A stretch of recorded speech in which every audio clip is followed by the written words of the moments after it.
जय हिंद फ्रेंड्स। देखिए, आज हम समझते हैं कि कल जो कुछ और फंगिसाइड्स हैं उनको कैसे ट्रीट किया जाता है, और जो फसलें हमारी हैं उनको किस प्रकार शोधन किया जाता है और कौन कौन से फंगिसाइड शोधन किया जाता है। अभी हम इस लेक्चर में, पिछले लेक्चर में, आज भी लेक्चर में यह पढ़ेंगे जो फंगिसाइड या कवकनाशी है। कवकनाशी जो मतलब फंगस से रोग अक्सर होते हैं या बैक्टीरिया जो रोग होते हैं उनके बारे में हम लोग पढ़ रहे हैं या चर्चा कर रहे हैं। तो हम लोगों ने पिछले वाले वीडियो में कुछ डिस्कस किया था, कुछ फसलों के नाम और कुछ दवाओं के नाम कौन कौन से रोग में लगते हैं, तो उसके बारे में हम लोगों ने पढ़ा था। आज के बारे में पढ़ेंगे, जो कुछ और फसलें बची हैं उनके बारे में हम लोग देख लेते हैं कौन कौन से रोग लगते हैं और किस दवा का उपयोग किया जाता है कौन सी फसल में और कितने अमाउंट में प्रयोग किया जाएगा, इसके बारे में हम देखते हैं। तो चलिए स्टार्ट करते हैं। फर्स्टली हम देखेंगे कि जो गन्ना होता है, एक गन्ने में एक रोग बहुत अधिक समस्या पाई जाती है, वह होती है लाल सड़न नामक रोग पाई जाती है। जो गन्ने में आप देखेंगे तो बीच में रेड रेड, ऊपर से पता नहीं चलेगा, यदि उसे आप जब काट कर देखेंगे तब उसमें पता चलता है कि यह क्या है, इसमें लाल सड़न रोग पाया गया है। यह एक फंगस के द्वारा होता है या कवक के द्वारा होता है, जो कोलेट्रोटाइकम फलकेटम कवक का नाम है, इसी के द्वारा यह होता है। और यह पूरी हमारी फसलों में इसकी क्वालिटी गुणवत्ता खराब रहता है और इसमें जो शुगर की मात्रा है कम हो जाती है। तो इसके लिए हम क्या करते हैं, बुआई से पहले जब भी हम गन्ने को काटते हैं, काट काट के स्लिप में यदि काटते हैं, उसे बोते हैं, बोने से पहले 24 घंटे के पहले ही उसे काट कर किसी टंकी या बड़े ड्रम में डालकर उसमें एक ग्रो आप बोल या एक लाल या इरेटान आप उस दवा का मिलाव कर सकते हैं। मिलाकर इसके बाद ही बोएं तो बेटर होता है। उससे क्या होता है कि इस रोग से जो लड़ने की क्षमता बढ़ जाती है और इस रोग का प्रभाव कम हो जाता है। इसका जो 2.5 सोल्यूशन, मतलब 2.5% का सोल्यूशन बनाया जाता है और उसे जैसे हेक्टेयर एकड़ के हिसाब से उसमें ट्रीट कर देते हैं या शोधन कर देते हैं, उसके बाद बुआई करते हैं। और सेकंड नंबर पे हम देखते हैं मक्के में एक सीड राट रोग पाया जाता है, जो कि यही फंगस के द्वारा होता है। इसमें क्या होता है, सीड राट में क्या होता है, सीड में धब्बे धब्बे जैसे बनने लगते हैं, सीड क्वालिटी उसकी खराब होती है। जब मैच्योरिटी आती है सीड की तो देखिए कुछ रोग क्या होते हैं, जैसे कुछ मनुष्य में क्या होता है, कोई रोग होता है वह जीन के द्वारा एक में दूसरे में ट्रांसफर होता है। वैसे ही कुछ रोग होते हैं जो बीजों के द्वारा आने वाले बीजों में भी ट्रांसफर हो जाते हैं, वैसे इसमें भी पाया था। सीड राट एक ऐसी है जो कि ये सब सीड जो कि क्या बोलते हैं, सॉयल सीड बोर्न है, सीड बोर्न बोलते हैं इसे। तो इसके थ्रू ही यह कवक अगली जनरेशन में पहुंच जाता है। वह हम लोग सोचते हैं वह नष्ट हो गया, लेकिन बट नष्ट नहीं होता है। तो इसके लिए हम बायोस्टिन का उपयोग कर सकते हैं या थीरम का उपयोग कर सकते हैं। 3 ग्राम, यदि 1 kg आपके पास सीड है तो 3 ग्राम उसमें मिलाएंगे। आप 1 एकड़ बो रहे हैं या 1 हेक्टेयर बो रहे हैं तो उसी के हिसाब से, यदि आपका मान लीजिए 80 किलो पर हेक्टेयर लग रहा है, या आप जैसे आप छिटकवा कर रहे हैं, प्लांट टू प्लांट प्लांटिंग कर रहे हैं या सीडलिंग, आप जैसा मैटर करता है कि आप किस तरह से बुआई कर रहे हैं, उसके हिसाब से सीड डिपेंड करता है, बीज का डिपेंड करता है। तो उसी के हिसाब से दवा का भी उपयोग किया जाता है। और थर्ड नंबर पर हम देखते हैं बाजरा। बाजरा में डाउनी मिल्ड्यू होता है, जो डाउनी मिल्ड्यू बहुत ही भयानक माना जाता है, जो कि आपकी फसल को, देखिए यह डाउनी मिल्ड्यू जो है यह मुख्यतः पत्तियों पर रोग पाया जाता है।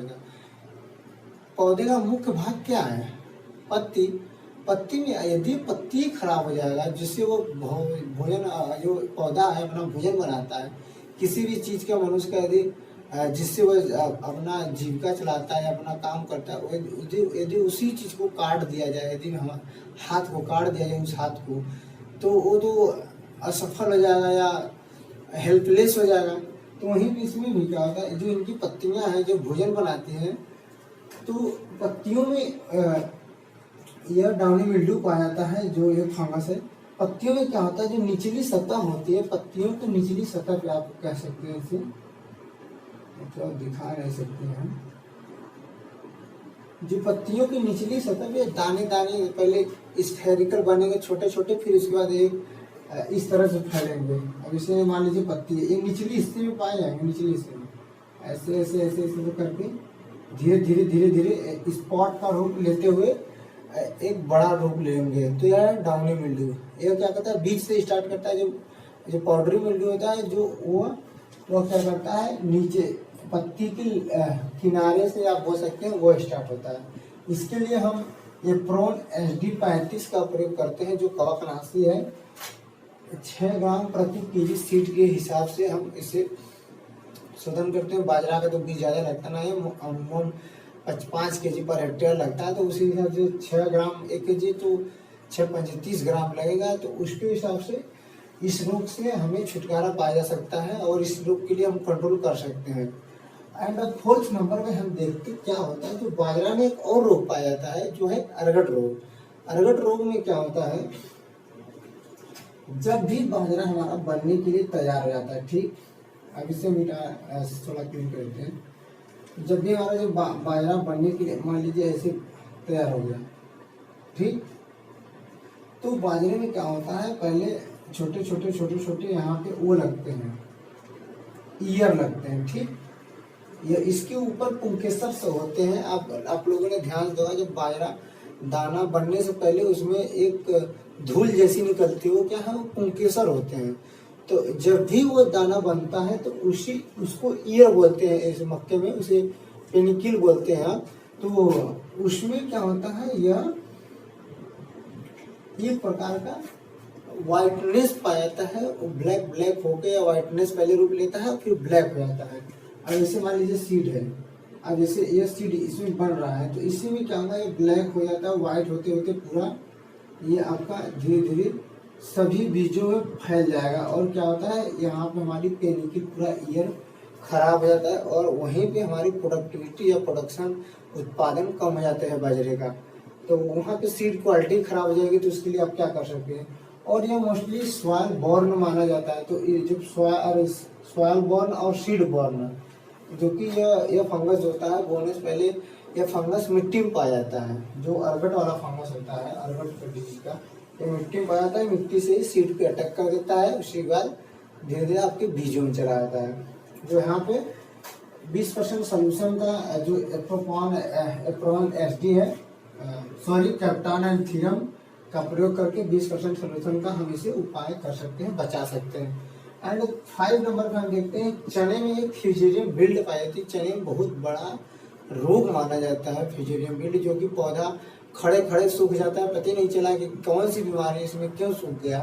तो उसमें क्या होता है जो फ्यूजेरियम बिल्ड होता है उसके जड़ में अटैक कर देता है। जो यहाँ पे ये मान लीजिए चने का जड़ होता है, यहाँ पे गांठे गांठे इसमें एक न्यूडल्स पाए जाते हैं जिसे राइजोबियम न्यूडल्स बोला जाता है। अभी मैं पढ़ाऊंगा यह कैसे नाइट्रोजन को वातावरण के नाइट्रोजन को भूमि में स्थिरीकरण करता है, इसके बारे में हम भी पढ़ेंगे। तो इसमें क्या होता है जो यह फंगस होता है ये इसी के नोड आप इसे बोल सकते हैं जो हाइपोकोटाइल पाई जाती है इसी पे अटैक करता है। और इनके जो नोड्स पाए जाते हैं इस पे, और इस पे इतना तेजी से अटैक करता है कि पौधा हरे का हरे डायरेक्ट ही सूख जाता है और उसे हमें पता भी नहीं चलता ये किस कारण से हुआ, उसमें दीमक भी नहीं लगा है फिर भी क्यों सूख जाता है। जो फ्यूजेरियम बिल्ड होता है, फ्यूजेरियम बिल्ड वैरायटी सिरसाई होती है चने में, तो इसके लिए बाविस्टिन का उपयोग किया जाता है और 2 ग्राम प्रति केजी बीज के हिसाब से उपयोग किया जाता है। इसमें 2 ग्राम 1 केजी सीड है, 2 ग्राम का हम दवा का मिलाव करेंगे, उसके बाद हम इसकी बुआई करते हैं। बुआई में हम मोस्टली 100 केजी 80-100 केजी प्रति हेक्टेयर इसका चने का बीज दर है वही बुआई करते हैं। तो फ्यूजेरियम बिल्ड से बचने के लिए हमें बाविस्टिन उपयोग करना बहुत जरूरी होता है, ज़्यादातर से दलहनी फसलों में ज़्यादा, ताकि इसमें ये सब बीमारियां बहुत तुरंत अटैक कर देती हैं, इसमें कोई वो नहीं है। 6ठे नंबर पर हम देखते हैं सोयाबीन पे एक चारकोल राट नामक पाया जाता है, जो कि आप इसे बोल सकते हैं कि चारकोल राट जो है यह ब्लैक जब भी हम सोयाबीन करते हैं तो यह ब्लैक हो जाता है। क्या होता है ब्लैक। इसमें जब सोयाबीन बनता है तो जैसे मान लीजिए ये आपका प्लांट है, ठीक, ये सनफ्लावर लगा है, ऐसे देख सकते हैं आप। तो चारकोल राट जो है ये देखिए फसलों के ऊपर डिपेंड करता है। कुछ फसलों में स्टेम में पाए जाते हैं, कुछ उसके सीड में भी पाए जाते हैं। तो इसमें मोस्टली जो इसके जो स्टेम्स है इसमें ये ब्लैक ब्लैक बनना, स्पॉटिंग होना स्टार्ट हो जाती है और जिससे वो डैमेज होना स्टार्ट हो जाता है और इसके थ्रू सीड में भी पहुंच जाता है। तो इसके लिए हमें क्या करना चाहिए, कार्बेंडाजिम जो है इस दवा का हम उपयोग करके इस रोग के लिए बचाव कर सकते हैं। और 7वें नंबर पे हम देखते हैं मूंगफली है, जो हमारी ग्राउंड नट ऐसी फसल है मूंगफली जिसमें बहुत भयानक होता है, टिक्का डिजीज पाया जाता है। तो ये तो बहुत खतरनाक है भाई। इसके लिए आप कंप्रोमाइज नहीं कर सकते हैं जी। आप एक किसान है या जैसे किसान कोई है तो टिक्का रोग मूंगफली बहुत भयानक रोग होता है। जैसे आलू में क्या होता है, पछेती ब्लाइट आप बोल सकते हैं, पछेती झुलसा, अगेती झुलसा, ये कुछ रोग कुछ फसलों के लिए बहुत भयानक होते हैं। तो इससे बचना बड़ा मुश्किल होता है। इसलिए अब यदि मार भी दिया, यदि लग भी गया तो वहाँ पे आप कंट्रोल भी नहीं कर सकते, ये होता है। इससे अच्छा पहले से बचाव किया जाए। अब कोरोना हो गया आपको तो रोक नहीं सकते हैं, पहले इससे स्प्रेड हो रहा था। इससे अच्छा है कि आप बचिए, जितना बचेंगे उतना आपको सेफ होगा। वैसे जब मूंगफली होता है तो मूंगफली में टिक्का डिजीज जो होता है सीडलिंग ब्राउन होता है। जैसे ही आप थोड़ा सा हम क्लीन करते हैं आगे,